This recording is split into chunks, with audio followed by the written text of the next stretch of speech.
Hoosier Dome, or RCA Dome as it was later renamed, was built at a time of economic turmoil for the city of Indianapolis, at a time of decisions when it was known as Naptown or India No Place.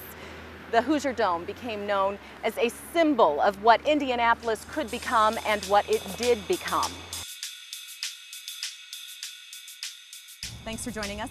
I'm Tracy Wells on site at the Hoosier Dome with P.E. MacAllister, where we're going to take a look at the economic and community development that took place because of the building of the Hoosier Dome, which you were a part of. Yes, ma'am. In 1982-83, began thinking about getting to Indianapolis a football team, since the NFL was expanding, and ultimately got to a point where we would make the choice to build a stadium, and we did, and of course it's right behind us here. Well, we sweated blood, literally, to get this built, getting it through the state legislature and then through the city council, and all the planning, and of course the risk of starting to build it when we didn't have a football team. But in retrospect, they were wise decisions, and I'm glad. And we had a couple of false starts, one of which was to build it over on the banks of the White River all by itself. But we said, no, it's got to be an expansion of the convention center. And you were chairman of the board of the CIB at the time. That's right. And you understood how this would enhance your business in the convention center. To build an open air or even a dome football stadium across White River would not get enough business to justify the incredible cost associated with a dome stadium. Well, I met with the board of the Chamber of Commerce, and the first thing we did was a feasibility study, and they said it'll work if such and such and such and such happens. People have talked a lot about public-private partnerships in Indianapolis, and I think that's the secret of our success. You need all components of our community to come together. By that I mean you need the public, so you need the cooperation of the not-for-profit sector, and we're blessed with a strong not-for-profit sector. And finally, you need a corporate sector. In the RCA Dome instance, we had corporations buy suites at a very substantial price, with absolutely no hope of watching anything other than tractor pulls and firemen's conventions.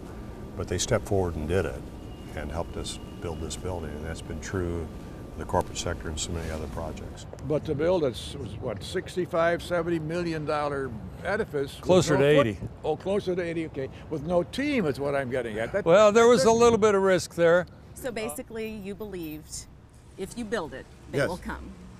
One way or another, we build it without a team, so we build it thinking if they don't come, we've got to find something else to put in here. And it was a little controversial, wasn't it? Well, yeah, why do you spend this money without a team? So it was a gutsy decision that Hudnut made. He said, go ahead, we'll take our chances. And again, if we do it, we'll be heroes. If we don't, we'll have mud on our face. And we built the thing with considerable risk because I knew that psychologically, if we didn't get a football team after we built the dome, it would forever be called Hudnut's Folly or Hudnut's White Elephant, and would have been a tremendous albatross around my neck.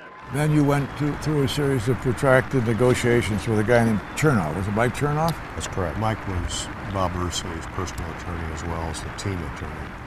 And he really had Bob Irsay's confidence. So when we talked to Mike Chernoff, we knew we were really talking to Bob Irsay. Okay. And so negotiations were primarily with Mike Chernoff, but along that path, there were several times where we had to deal with Bob Irsay personally.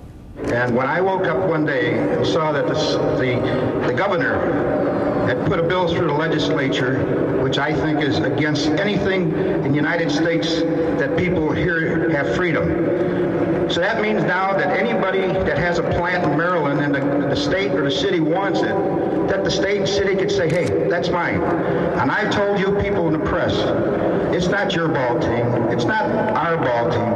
It's my family ball team. I paid for it and I worked for it. He had a reputation before he got here. They say it's a little hard to get along with, but I don't think he demonstrated that to any degree of extent here in town. No, he clearly was a person who had controversy surrounding him, and he had a relationship with the media in Baltimore that was really strained, and I think all across the country, part of the picture was a picture painted by the media. It was a decision that you people, the press, have hounded my family for the last 2 years, and my family was not about to take any more of your hounding. I think I put it to the point. Yes. In our community, he became a civic leader. He was a significant contributor to a lot of very worthwhile causes, and lived up to the kind of commitments he made to us as a community when we entered into a lease with him. The gods smiled with favor upon us. Bob RCA decided to come here under the cloak of midnight, and the rest, as they say, is history. Whereas after weeks of intensive and agonizing negotiations, the decision was finally made by Mr. Robert J. RCA, owner of a great Major League NFL franchise, to move his famous team to our city, where they will be the Indianapolis Colts. And whereas this decision has caused a great deal of excitement and joy